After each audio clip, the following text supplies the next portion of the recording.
Успешен проект е това да са доволни преди всичко тези, които купуват.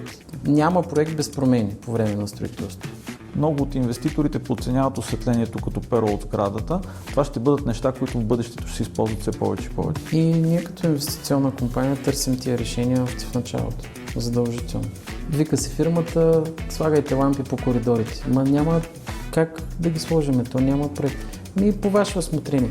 Не е окей това нещо. Трябва да има проект за всичко. Аз се убеждавам, че най-важното нещо е поручването на въпросния имот, в който ще се прави въпросната инвестиция. Което наложи ние да се съчетаваме с други инвеститори, да се съберем 7 инвеститора, за да финансираме цялата тая галимация, за да докараме тока до нашия обект. Но тук нещата се получиха идеално, особено по отношение на фасадното осветление на градинското.